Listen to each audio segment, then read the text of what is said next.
Repainting dolls the way as shown in this video requires materials that can be harmful and toxic.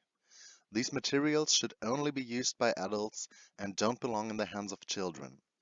Make sure to only use them with care and protect yourself as far as possible. Inform yourself before using them about possible damage that they could cause to your health. Hello and welcome to Silent Creativa. The first thing I want to mention is this will be a Halloween doll, so I will try something spooky. And because I think she is spooky, I decided to make this video 18 plus. So I will cut this doll or these two dolls into pieces and glue them back together or melt them back together. If you have any problems with that, please stop watching this video and we will see us another day. So, for everyone who is still here, I used two different dolls. Both are Mattel dolls. The first one is Draculaura from Monster High. The second one was a DC superhero girl. And yeah, I had to decide how much I want to connect the two, or how much I want to cut them into pieces and rebuild them. Yeah, that was a bit tricky, and I made some mistakes, some things I regret later, but in the end, everything worked quite well. After my Christmas video last year with burning the back of a Cleo doll to make an angel out of her, I thought, yeah, this could work too on this doll, to just use the soldering iron and melt the two plastics together. I had some problems with one of the two arms because it broke off again and again, and I had to burn it quite heavy to get the two pieces stuck to each other. But though I already thought to cover most of the connections with bandages, it was okay. If you ever want to do something like that, to fuse two dolls together, it's only possible when you cover everything up, because with a soldering iron, it doesn't look very great, but it works. And that was the thing I was worried about the most. After I had a quite strange looking body in front of me again, I used some hot glue to fill in the gaps that I had created by using the soldering iron. And then she was quite okay to go and to get 2 layers of MSC. Because at this moment I thought, let's just shade her with some soft pastels and oh, that will work. It wasn't enough in the end, but with some dry brushing with acrylic paint, it was quite easily fixed, so everything is alright. After 2 layers of shading, I thought, okay, this could be enough, and decided to go on and turn my attention to the hats. And yeah, I wasn't quite sure what to do with the hat, so I just went with it. So I start to work on the head with an X-Acto knife to cut away some parts that I thought weren't necessary. And yeah, then I tried to clean it, what was quite tricky this time. And I found some, yeah, skulls in the Halloween section of the grocery store and thought they would fit great into the head. So I cut off everything that I thought was too much and just shoved it into the head, and that was looking quite funny, and so I decided to work with that. So after the head was finally clean, I glued the skull piece into it and yeah, just gave it some sprays of MSC and then started with the repaint.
Though I didn't really had a concept for her, just some things that I had in my head, I thought, okay, she doesn't need to see anything, so make the only eye that she still has blind. Doesn't matter. And yeah, after I thought I was finished with the head, I took out the acrylic paints and made something with the skull part. So just gave it a little bit different colors, and then after another spray of MSC shaded it a little bit. And of course I had to make the connection part a little bit more red, and yeah. And after that was dried, I sprayed her with MSC, shaded her, and with that her head was more or less ready to be connected to the body again. But before the great reunion started, I thought it would be the best idea to dress the body first, or just wrap some bandages around her. I glued the starting point and the end point, and then just wrapped some bandages everywhere where I thought they could be needed, and most of the bandages cover, or all of them cover the connection parts, so that you only see a little bit of the skin or of the different doll parts. Because, yeah, as I mentioned, the connection parts weren't that pretty.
So while I wrapped the head into bandages, I thought she would look a little bit too plain without at least some strands of hair. So I glued in at least 5 of them so that there is something behind her head that, yeah, gives her a little bit more, let's say, flair.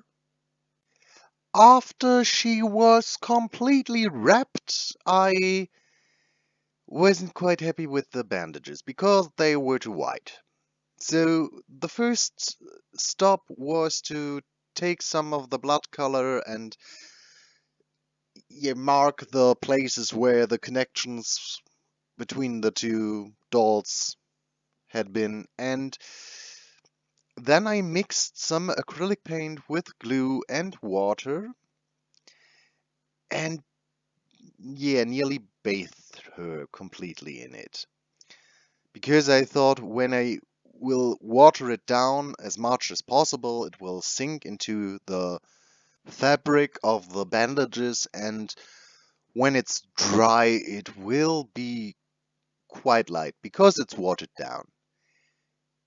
No, it wasn't light. But I like this dark look, so I gave it a second layer, and then it was completely too dark. And I had to dry brush her in the end a little bit with some white and some red to give her a little bit more difference between the skin part and the bandages and everything. But for my first attempt to make something creepy, or that creepy, not comic style creepy, I think she is quite okay. I don't really like her. I'm scared of her, and so she will end up in the living room of someone else and not in mine. But I think she came out quite cool, and I do like the pictures of her in the end. So I hope you enjoyed her, and if you like to, leave a comment, like and subscribe, and we will see us next week. Bye.